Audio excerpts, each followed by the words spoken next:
أستغفر الله الذي لا إله إلا هو الحي القيوم وأتوب إليه لا حول ولا قوة إلا بالله العلي العظيم. أستغفر الله الذي لا إله إلا هو الحي القيوم وأتوب إليه لا حول ولا قوة إلا بالله العلي.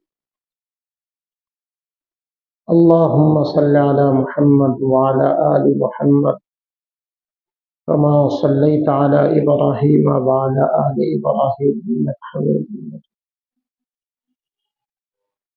اللهم بارك على محمد وعلى آل محمد كما باركت على إبراهيم وعلى آل إبراهيم. أعوذ بالله من الشيطان الرجيم. بسم الله الرحمن الرحيم. ألم تر إلى الذين نافقوا يقولون لإخوانهم الذين كفروا من أهل الكتاب لئن أخرجتم لنخرجن معكم ولا نطيع فيكم أحدا أبدا وإن قتلتم لننصرنكم والله يشهد إنهم لكاذبون لئن أخرجوا لا يخرجون معهم ولئن قتلوا لا ينصرونهم ولئن نصروهم ليولن الأدبار ثم لا ينصرون. صدق الله العظيم. আল্লাহ পাক রব্বুল আলামিনের অশেষ মেহেরবানি, যিনি কোরআনে কারীমের বরকতময় মজলিস আমাকে আপনাকে আসার বসার সুযোগ দিয়েছেন, তার কাছে তৌফিক চাই, দোয়া করি আমাদের এই সময়টা আল্লাহ পাক আমাদেরকে কাজে লাগানোরও তৌফিক দান।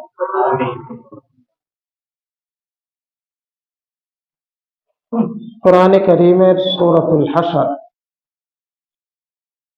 59 নম্বর সূরা 11 এবং 12 নম্বর আয়াতে কারীমা তেলাওয়াত করেছি। আজকের আয়াতগুলোর মধ্যে অত্যন্ত জরুরি একটা বিষয় আল্লাহ পাক আলোচনা করেছে। প্রথম আয়াতটা মুনাফিকদের বক্তব্য, দ্বিতীয় আয়াতটা আল্লাহ পাক রব্বুল আলামিনের ভবিষ্যৎবাণী।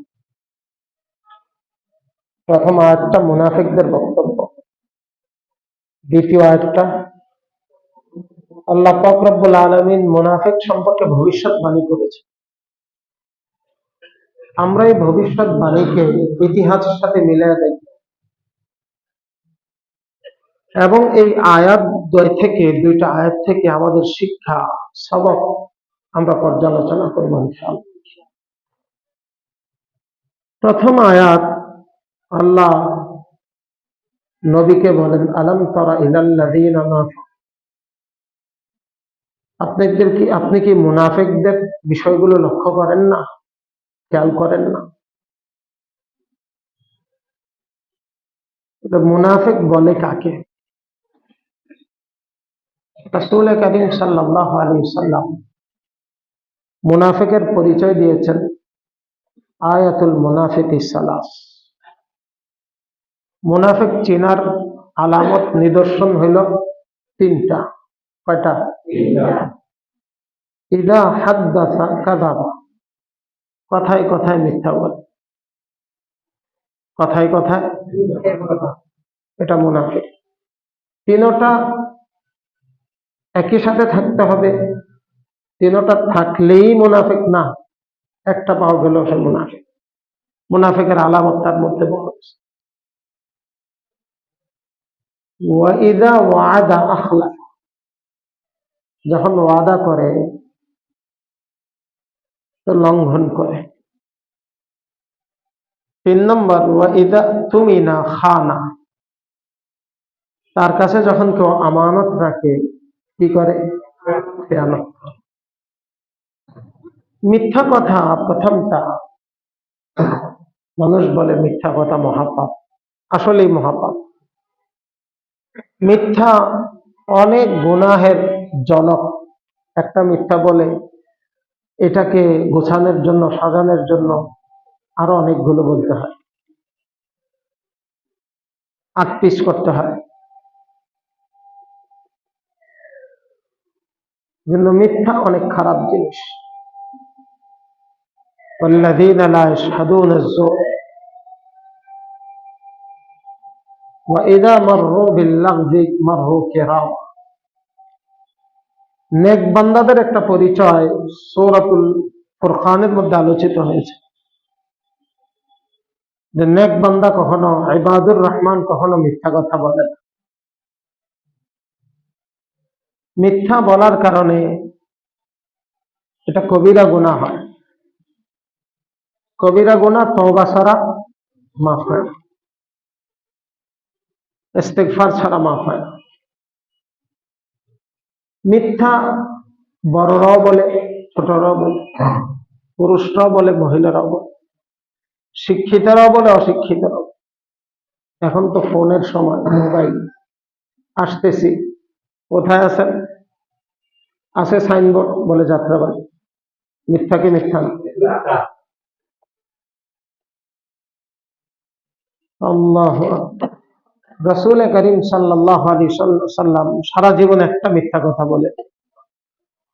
চিন্তা করা যায়? আমার জীবনে একটা দিন এমন গেছে, আমি যদি চিন্তা করি আমি কি খুঁজে পাবো যে দিনটা আমি মিথ্যা কথা বলিনি? রাসূল করিম সাল্লাল্লাহু আলাইহি সাল্লাম ৬৩ বছরের জীবনে একটা মিথ্যা কথা বলেন। আল্লাহ রসুল তো বহুত উপরে, আল্লাহ রসুল তো বহুত উপরে। উনি তো নবী, সাইয়্যিদুল আম্বিয়া, সব নবীর শ্রেষ্ঠ নবী। উম্মত আনেন নবী বাদ, আমি কি নবী নাকি? হযরত আবু বকর সিদ্দিক রাদিয়াল্লাহু তাআলা, কালকে রাত্রে ওনার জীবনীতে পড়েছি। যখন ইসলাম আসে নাই তখন একটা মিথ্যা কথা বলে নেই।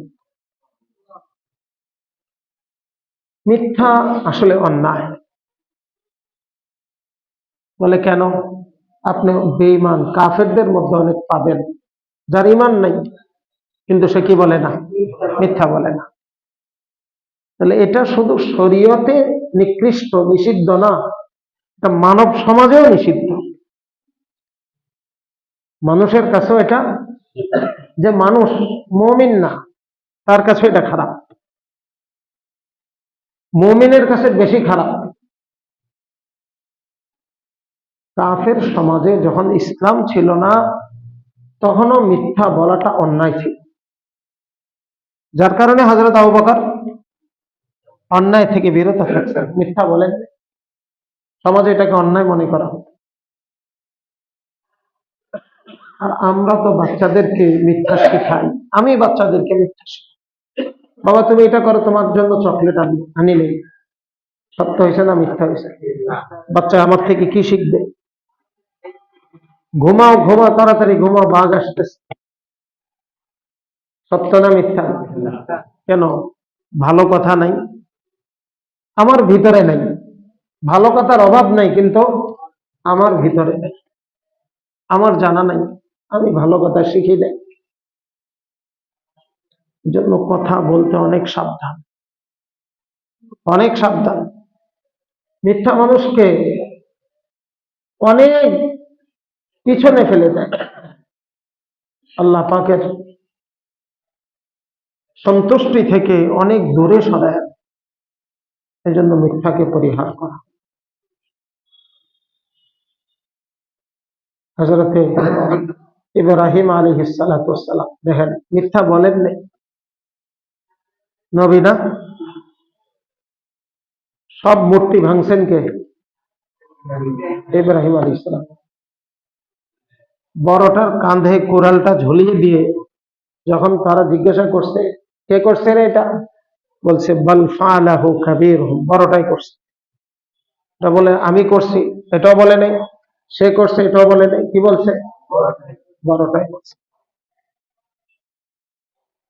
এখন তারা মনে করছে বড়টা মনে হয় বড় মুক্তি। উনি বুঝাইছেন সব যারা উপস্থিত ছিল ঘরে তাদের মধ্যে আমি বড়। মরা বড় না জিন্দা বড়? মরা বড় না জিন্দা বড়? মূর্তি যত বড়ই হোক, জিন্দা না মুর্দা? আর জিন্দা তো জিন্দাই। উনি বুঝাইছেন বড়টাই করছে মানে আমি, তারা বুঝছে মূর্তি। এটা কি মিথ্যা হয়েছে? মিথ্যা হয়েছে? মিথ্যা। এই ভয়ে হাসরের ময়দানে উনি কথাই বলেন যে আমার এটা মিথ্যা হয়ে গেছে, অথচ এটা মিথ্যা না। এটা কি না? মিথ্যা না, মিথ্যা হয় নাই।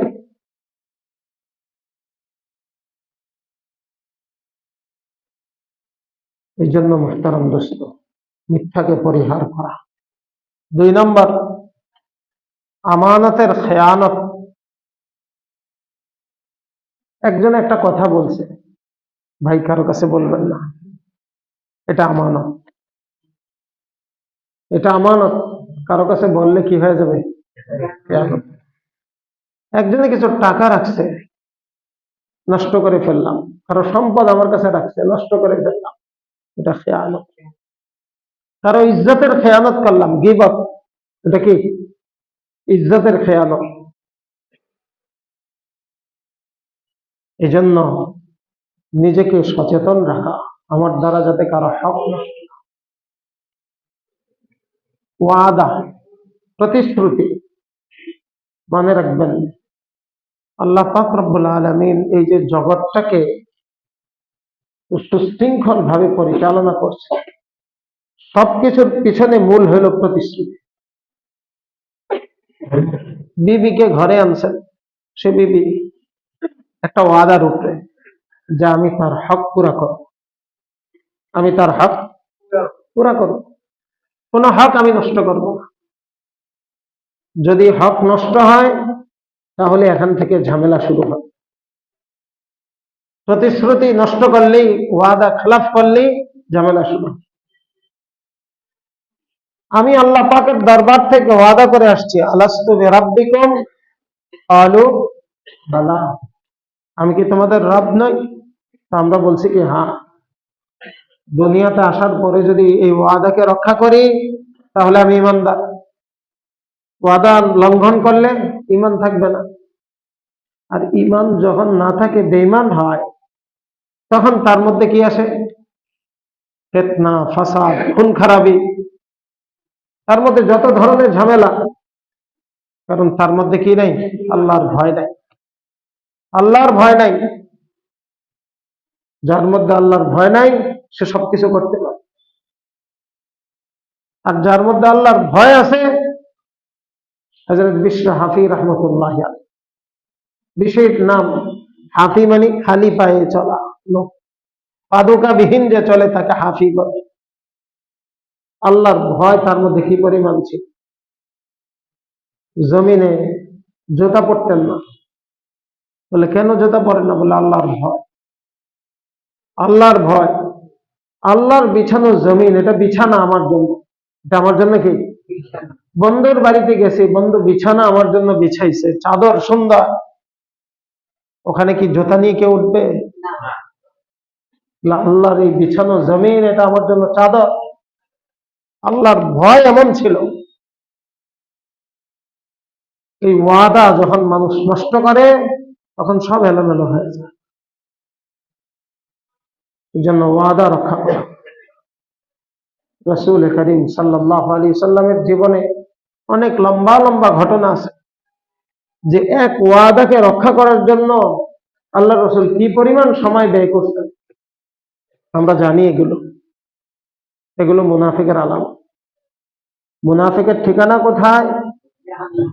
আরে শুধু জাহান্নাম তো না, জাহান্নামের উপর থেকে যদি একটা মার্বেল ছেড়ে দেওয়া হয় তাহলে 70 বছর পার হয়ে গেল তলা খুঁজে পাবেন। কত বছর? কোন কোন বর্ণনা আছে 70,000 বছর। যদি মার্বেলটা উপর থেকে পড়তে থাকে তলা পর্যন্ত পৌঁছতে, বলে এটা কেমনে সম্ভব? এটাই সম্ভব। আল্লাহ পাক রব্বুল আলামিন আসমানে তারকা বানাইছেন, সে তারকার মধ্যে যে আলো, আলো সৃষ্টি শুরু থেকেই এই জমিনের দিকে আসা শুরু করছে, আজ পর্যন্ত জমিন পর্যন্ত পৌঁছতে পারে। যে আল্লাহ এত বড় শূন্যস্থান তৈরি করতে পারেন, তিনি কি মানুষের শাস্তির জন্য এত বড় জাহান্নাম তৈরি করতে পারেন না? ইন্নাল মুনাফিকিনা ফিদ দারকিল আসফালি মিনান নার, জাহান্নামের একেবারে তলায়, নিম্ন দেশে, যেখানে আযাব সবচেয়ে বেশি। মুনাফিক বলে কাকে? মুনাফিকের নিদর্শনও পাইলাম, ঠিকানাও পাইলাম। যার দ্বিমুখী চরিত্র যার হয়, উপরে একটা ভিতরে একটা, তার নাম মুনাফিক। মুখে বলে একরকম, মনে ধারণ করে, লালন করে ভিন্ন রকম। আল্লাহর রসুলের পিছনে নামাজ পড়ছে, আল্লাহর রসুলের পিছনে দাঁড়িয়ে নামাজ পড়ছে মসজিদে নববীতে, যেখানে এক রাকাতে 50,000 সাহাবায়ে কেরাম, সামনে ডানে বামে পিছনে সব সাহাবী। সাহাবী মানে নির্বাচিত, পছন্দনীয়, আল্লাহ রসুলের সাহচর্য প্রাপ্ত সাহাবী। এই সমস্ত ব্যক্তিদের মধ্যে থেকেও মুনাফিক হয়েছে কি হয় নাই? 5 ওয়াক্ত নামাজ মসজিদে নববীতে পড়ছে, 5 ওয়াক্ত নামাজ, তার পিছনে মুহাম্মদুর রাসূলুল্লাহ সাল্লাল্লাহু আলাইহি ওয়াসাল্লাম। আল্লাহর রসুলের জবানে মোবারক থেকে যে নসিহত বের হয়েছে, এই নসিহত তার মনের নেফাককে বের করতে পারে। কত বড় পাক্কা মুনাফিক! তার উপরে একরকম, ভিতরে। এই যে কথাগুলো এই জন্য বললাম যে সব 5 ওয়াক্ত নামাজ পড়ে আবার মুনাফিক হইতে পারে? হইতে পারে। পারে কি পারে না? যাকাত দেয় আবার মুনাফিক হইতে পারে? হইতে পারে। আলেম মুফতি সাহেব আবার মুনাফিক হইতে পারে? পারে। পীর সাহেব মুনাফিক হইতে পারে? পারে। চিল্লাওয়ালা সালওয়ালা মুনাফিক হইতে পারে? মুনাফিক হতে পারে। যার উপরে একরকম, ভিতরে ভিন্ন রকম মুনাফিক। আল্লাহ পাক নবীকে বলেন, আলাম তারা ইলাল্লাযীনা নাফাকু, মুনাফিকদেরকে দেখেন। বোঝা গেল মুনাফিকদের দিকে খেয়াল করা এটা ঈমানের দাবি, সচেতন থাকা। মুনাফিকের দিকে কি থাকা? সচেতন। আল্লাহ নবীকে বলছেন সচেতন থাকে। কারে বলছেন? নবীকে বলছেন। অথচ নবী সজাগ থাকলেও দেখে, ঘুমাইলেও দেখে। নবী ঘুমাইলো, আমি আপনি ঘুমাইলে তো দেখি না, সজাগ থাকলেও পুরা দেখি না। দেখি? ঘুমাইলে তো দেখি না, সজাগ থাকলেও পুরা দেখি না। আর নবী সজাগ থাকলেও দেখে, ঘুমাইলেও দেখে। কোন কোন মুহাদ্দিসিনে কেরাম বলেন, উম্মত শুধু সামনে দেখে, নবী পিছনে দেখে। আশ্চর্য না? নবী কি? আল্লাহ রসুল ইমামতে মুসাল্লার এখানে পিছনের সাহাবীর দ্বারা কি ভুল হয়েছে আল্লাহ রসুল দেখে ফেলছেন। কেমনে দেখছেন? তখন কি গ্লাস লাগানো ছিল? চকচকা টাইলস লাগানো ছিল, যে টাইলসের মধ্যে দেখা যায়। কেমনে দেখছেন? কোন কোন মুহাদ্দিসিনে কেরাম বলেন, না, মানুষ যেমন সামনে দিয়ে চোখ দিয়ে দেখে, আল্লাহ পাকের কুদরত নবী পিছনে চোখ ছাড়াও দেখতেন। কারণ নবী তো উম্মতের জিম্মাদার, নবী উম্মতের পাহারাদার। নবী চতুর্দিকে দেখতেন, এটা আল্লাহর কুদরত। বলে কেমনে দেখতেন? আল্লাহ পাক জানেন। নবী ঘুমাইলেও দেখেন, যার কারণে নবীর ঘুম, আমি ঘুমাইলে আপনি ঘুমাইলে ওযু ভেঙে যাবে, ওযু থাকবে? কথা বলেন, অজু থাকবে? নবী ঘুমাইলে অজু ভাঙবে? অজু ভাঙবে না। নবীর ঘুম অজু ভাঙে না, উম্মতের ঘুম অজু ভেঙে যায়। তাহলে বোঝা গেল ঘুমে ঘুমে কি আছে? বেশ কম আছে। উম্মত ঘুমাইলে গাফেল হয়ে যায়, আল্লাহর জিকির তেলাওয়াত হয় না। তো নবী ঘুমায়, চোখ বন্ধ থাকে, কিন্তু দিল জাগনা থাকে। দিল কি থাকে? জাগনা থাকে, আল্লাহ জিকিরের মধ্যে মশগুল থাকে। এই নবীকে বলেন লক্ষ্য করেন, খেয়াল করেন, সচেতন থাকেন মুনাফিকের দিকে। তাহলে আমার আপনার সচেতন আরো বেশি হওয়া দরকার না কম হওয়া দরকার? আলাম তারা ইলাল্লাযীনা নাফাকু ইয়াকুলুনা লিইখওয়ানিহিম, মুনাফিকরা বলে তাদের ভাইদেরকে। কাদেরকে বলে? কারা বলে? মুনাফিকরা। কাদেরকে বলে? কথা বলেন, কাদেরকে? কোন ভাই? আল্লাযীনা কাফারু মিন আহলিল কিতাব, আহলে কিতাবদের মধ্যে যারা এখনো ঈমান আনেনি, কুফরি করতেছে। আসমানি কিতাব তারা স্বীকার করে, আসমানি কিতাব স্বীকার করে, কিন্তু মুহাম্মদুর রাসূলুল্লাহকে নবী মানেন সাল্লাল্লাহু আলাইহি ওয়াসাল্লাম। তারা কারা? ইহুদি। তারা কারা? ইহুদি। ইহুদি মদিনার মধ্যে বাস করত কয় গোত্র? 3 গোত্র। কয় গোত্র? এই সূরা নাজিল হয়েছে কোন গোত্র সম্পর্কে? বনি নজির। বনু নজির।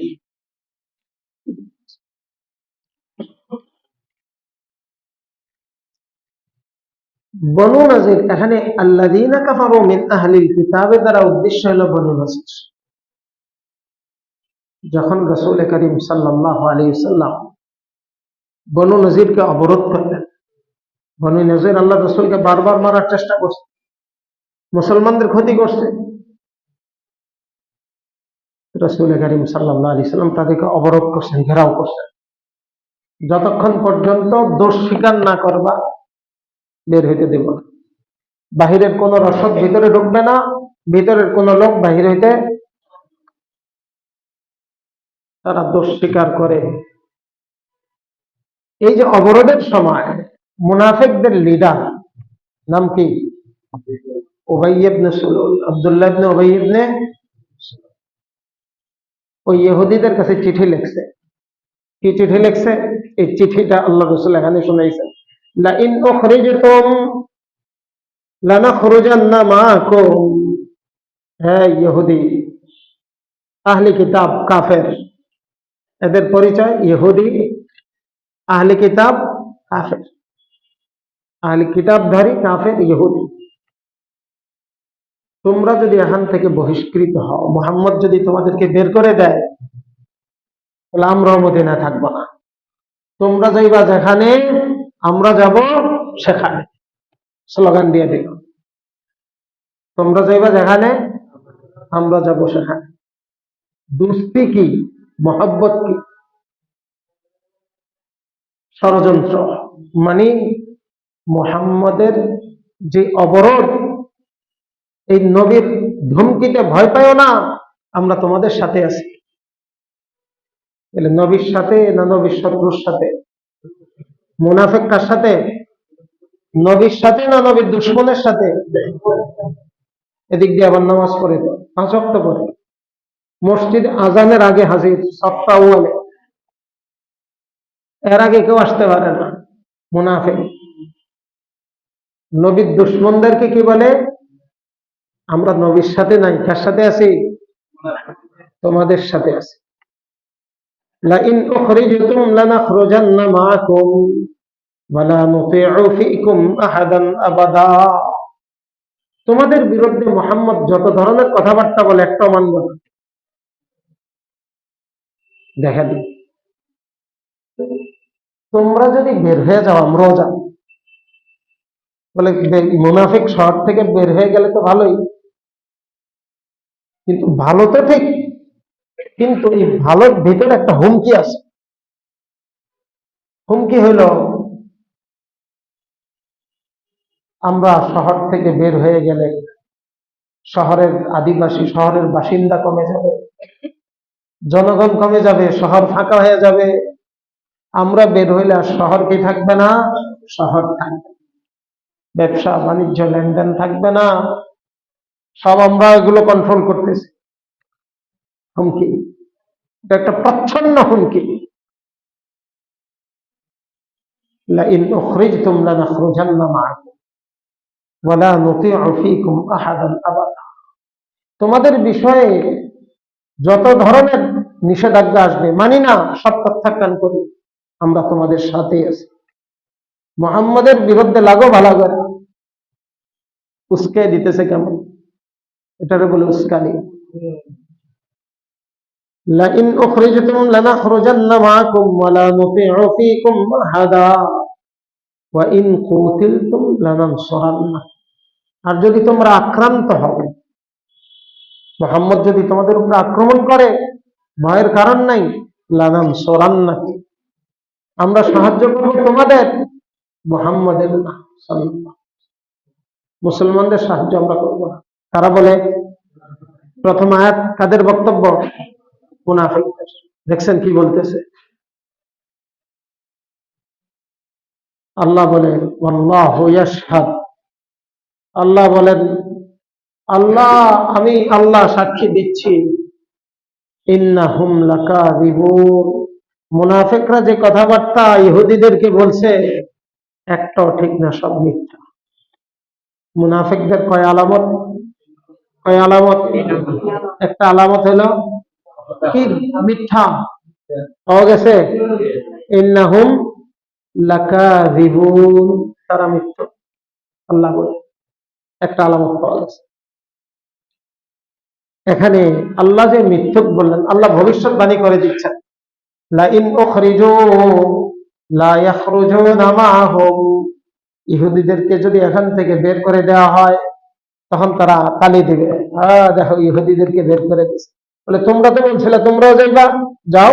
বলে না, আমরা যাব না, আমরা যাব না। তাহলে কথায় আর কাজে, ওয়াদায় মিল আছে? ওরা তো ওয়াদা করছে তোমাদেরকে বের করে দিলে তোমরা বের হয়ে গেলে আমরাও বের হব। আল্লাহ ভবিষ্যৎবাণী করলেন, লাইন উখরিজু লা ইয়াখরুজুনা ওয়া লাইন কুতিলু লা ইয়ানসুরুনাহুম, যদি তারা আক্রান্ত হয়, ইহুদিরা যদি আক্রান্ত হয়, মুসলমানদের তাদের হামলা করে, আক্রমণ করে, ওয়াদা করছিল কি? সাহায্য করবে। কি করছিল? আল্লাহ বলে লা ইয়ানসুরুনাহুম, তারা সাহায্য করবে। ওয়ালা ইন নাসারুহুম লাইওয়াল্লুনাল আদবার, ওয়ালা ইন নাসারুহুম লাইওয়াল্লুনাল আদবার। আর যদি তারা তাদের কাছে সাহায্য চায়, ইহুদিরা মুনাফিকদের কাছে সাহায্য চায়, না চাইলে তো করবে না, চাইলেও তারা অন্যদিকে পালাইবে। সুম্মা লা ইউনসারুন, আল্লাহ বলেন কোনোভাবেই তারা সাহায্য প্রাপ্ত হবে না। আল্লাহু আকবার। তাহলে আমরা প্রথম আয়াত বুঝলাম মুনাফিকরা কি বলেছে ইহুদিদের। দ্বিতীয় আয়াতে মুনাফিক সম্পর্কে আল্লাহ পাকের বক্তব্য, ভবিষ্যৎবাণী শুনলাম। এখন আসেন ইতিহাসে পর্যালোচনা। রাসূল করিম সাল্লাল্লাহু আলাইহি ওয়াসাল্লাম, আমি দুইটা ঘটনাই শোনাবো। যখন পঞ্চম হিজরির শুরুতে ইহুদিদেরকে মদিনা শরীফ থেকে বের করে দিলেন, তারা মদিনা শরীফ থেকে বের হয়েছে, মুনাফিকদের থেকে সাহায্য পায়নি। তাহলে ইহুদিদের কথা ঠিক হইল না আল্লাহ পাকের ভবিষ্যৎবাণী ঠিক হইল? মুসলমানরা ইহুদিদের উপরে আক্রমণ করেছে, সাহায্য করে নাই, অথচ তারা বলছে আমরা কি করব? এখানেও তাদের ওয়াদা খেলাফ করছে, আল্লাহ পাকের ভবিষ্যৎবাণী ফলে গেছে। সপ্তম হিজরিতে ইহুদিরা এখান থেকে বের হয়ে খাইবারে গিয়ে আস্তানা গাছে বাড়ি ঘর বানাইছে। সপ্তম হিজরিতে রাসূল করিম সাল্লাল্লাহু আলাইহি ওয়াসাল্লাম তাদেরকে ওখান থেকে বের করে দিয়েছে, যে ওখান থেকে মদিনায় ডিস্টার্ব করতেছে, মুসলমানদেরকে কষ্ট দিচ্ছে, ওখান থেকে বের করে দিয়েছেন। মুনাফিকরা সাহায্য করছে? ইতিহাস সাক্ষী সাহায্যের স নাই। ইহুদিরা ওখানে মুসলমানদের দ্বারা আক্রান্ত হয়েছে, মুসলমানরা তাদের উপর আক্রমণ করেছে, কোন ধরনের সাহায্য নেই। তাহলে আমরা দেখলাম ইহুদিদের, মুনাফিকদের বক্তব্য, আল্লাহ পাকের ভবিষ্যৎবাণী। এখন আসেন এই আয়াত থেকে আমাদের সবক শিক্ষা। ইবলিস সে আল্লাহ পাকের দুশমন, ইবলিস আল্লাহ পাকের কাফের, কিন্তু আমার আপনার সামনে তার চরিত্র হলো মুনাফিকের চরিত্র। সে আসলে কাফের, কারণ আমাকে খারাপ কাজগুলো, অন্যায়গুলোকে ভালো রূপে সে এগুলো আমাকে আকৃষ্ট করে। তাহলে যে কাজের দিকে আমাকে আকৃষ্ট করছে তার ভিতরে হইল অন্যায়, অপরাধ, অপকার, বাহির হইল সেটাকে দেখাচ্ছে ভালো, উপকার। এটা কে করে? শয়তান। শয়তান এইভাবে করতে করতে মানুষকে পথভ্রষ্ট করে, বিপদগামী করে। সে মানুষকে বোঝায় তুমি যেটা করছো এটাই ভালো, তোমার করাটাই ঠিক, অথচ এটা ঠিক না। আল্লাহ পাক যখন জিজ্ঞাসা করবেন তখন বলবে ঠিক না। তা আমার আপনার সাথে সে বলছে কি? তাহলে তার চরিত্র হয়ে গেল কয় রকম? দুই রকম। মুনাফিকের উপরওয়ালার কাছে বলল এটা গুনাহ, নিচেওয়ালার কাছে বলল এটা ভালো। সে বলে তুমি যখন বিপদে পড়বা আমি তোমাকে সাহায্য, তুমি যখন মুসিবতে পড়বা আমি তোমার পাশে দাঁড়াবো।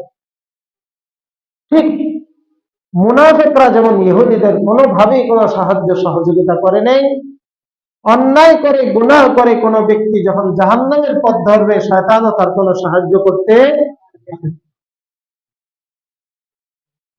আল্লাহ পাক রব্বুল আলামিন আমাদেরকে মুনাফিকদের এই চরিত্র, মুনাফিকদের এই স্বভাব থেকে বেঁচে থাকার তৌফিক দান এবং এই ঘটনার যে প্রকৃত সবক শিক্ষা আল্লাহ পাক আমাদেরকে অর্জন করা, ধারণ করা, লালন করা তৌফিক দান।